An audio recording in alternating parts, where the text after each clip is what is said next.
Welcome to Hey, what's up? What's up? What's up? How you doing? talk about so many different things How you related to been? life and living and What's also going on? interviewing unbelievable What's people good? and the stories are awesome. Are you Please getting it subscribe in? and check me out. Somebody Leave a getting it whole for bunch you. of reviews and wishes and welcome What's to the going Integrate Podcast on, House. people? Follow me on Instagram. See you Subscribe later. to my channel. Okay, this is an update on Roxsana Hernandez now. In memory of her and stuff, I want to share this there with you. As far as the results, this is basically saying that the coroner said that Roxsana Hernandez died due to health, not abuse. Now, the findings conflicted with the independent autopsy by the Transgender Law Center, saying that the trans woman died from abuse. Now, new autopsy report that's stating that Hernandez, Honduran refuge, Roxsana Hernandez died from complication from her HIV diagnosis and not from physical abuse of ICE agent. New Mexico Office of the Medical Investigator released the finding on Tuesday. Dr. Kurt Nolte, Chief Medical Investigator, classified the case of death as microcentric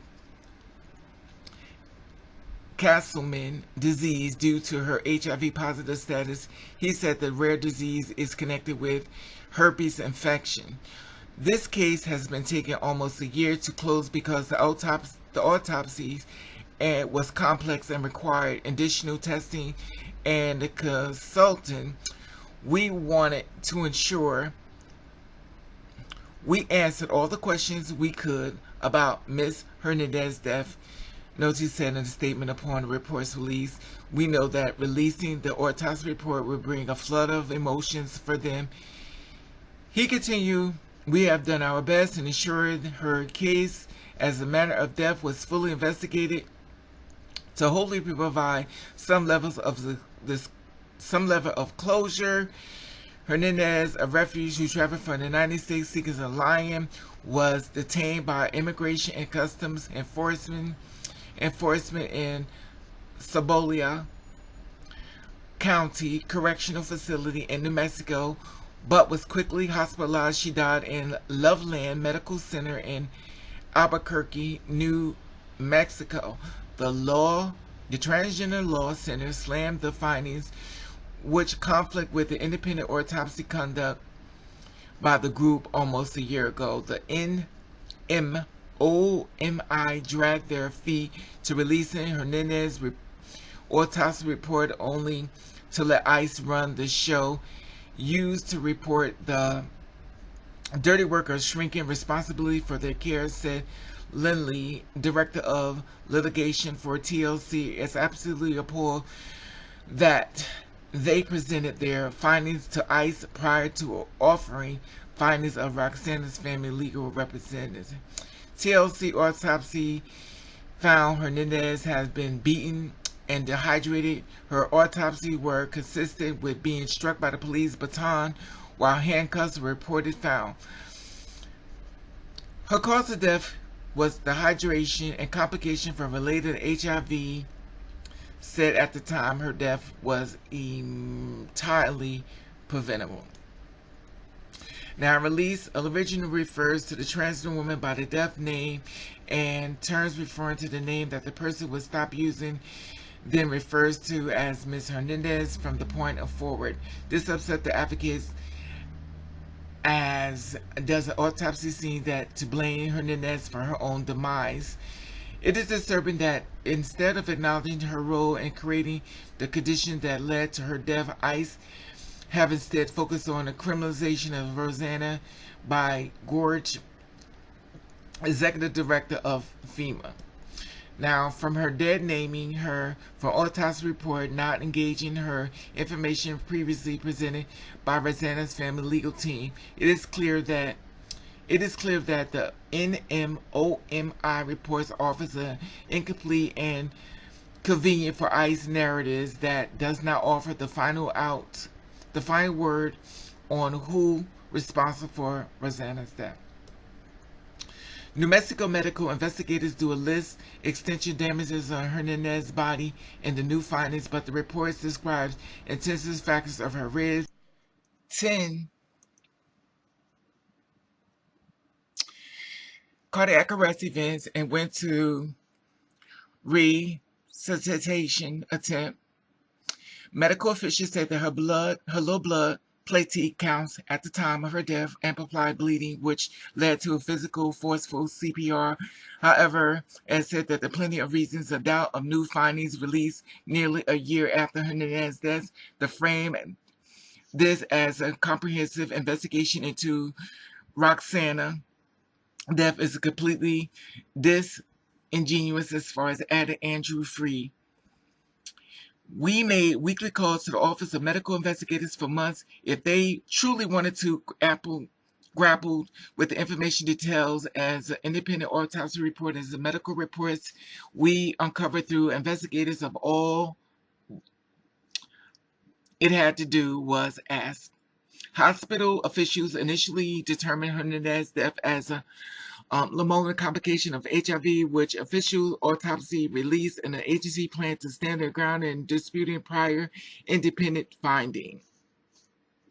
So now basically they're starting to say that what they found before is not true. It's the fact that she died from HIV, the fact of the matter that allegedly that they state that, I guess they're trying to say everything that they was already done reports before by ICE is not true. So basically trying to blame on HIV. They want to forget about the fact that she was allegedly in handcuffs, allegedly beaten with the baton. They want to forget about that part. They want to forget about the part that she was dehydrated. They want to forget about all that. They want to blame on HIV. What an scapegoat. That's a bunch of BS.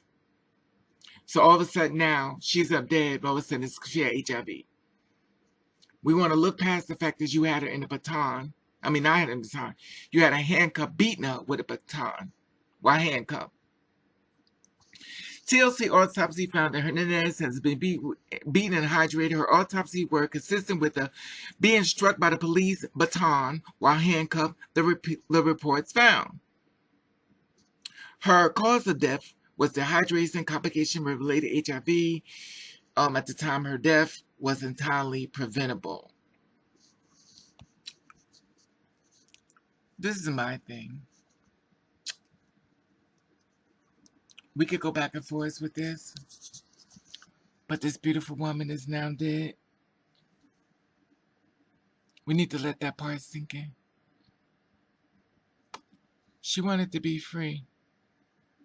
Free. That's all. To live her life. And no matter what the reports report, this beautiful girl is dead. Roxsana Hernandez, family in my prayers. This could have been so preventable. If the reports are accurate, if she had HIV.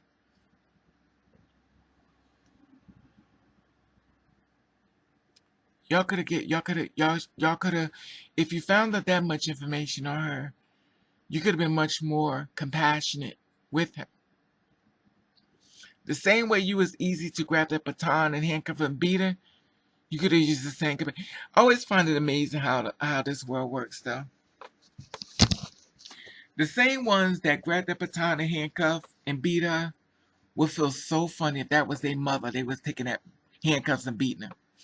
I find it amazing how people have less empathy when it doesn't have nothing to do with them. A beautiful girl is dead. Now you just want to say she had HIV, she just died HIV. You don't just die from HIV like that.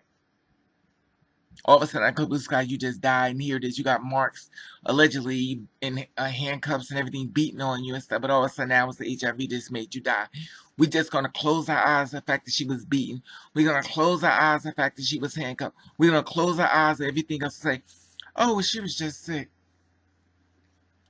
That is really unfortunate. We live in a world where a lot of people don't have much empathy for other people's lives. Like I said before, people only care when it hits their doorstep. And this is sad. We have less compassion for other people's lives. Regardless of whether you like her lifestyle or not, she had a right to be here. Everyone has a right to be here. This is so unacceptable on so many levels, Ice. We stand behind. Of course you're going to stand behind. She's dead now. Y'all don't care. Anyway, like I said before, this is just an update on her. Rest in peace, my sister, and the family in my prayers. I'm not supposed to be doing these type of videos, but rest in peace. This is just horrible on so many levels. But the pattern is not unfamiliar. Every time somebody of other get locked up, they end up hanging. Oh, they hung themselves, and there's just so happened to be a suicide letter. How convenient. It's funny because the family didn't know they wanted to kill themselves, but obviously entertained. All of a sudden, kabuska, they want to die. Everybody seems to want to die when they get locked up, and there's always conveniently a little suicide letter. Or conveniently a letter, and somebody's going to bill us something to say what they told you because you want to get more time taken off of your sentence and when it comes down to the cell. If you stick behind this story and say that y'all was doing something on this note, then all of a sudden, I'll give you less time. This is sad. This is sad. Anyway, I love your feedback. Nice. Let me know you feel about this. Sign on. Be the voice for her. Love you, my sister. Please rest in peace, my sister. Rest in peace. And anybody out there that's trans and two spirits, God bless you. If you're an Ice, God bless you even more.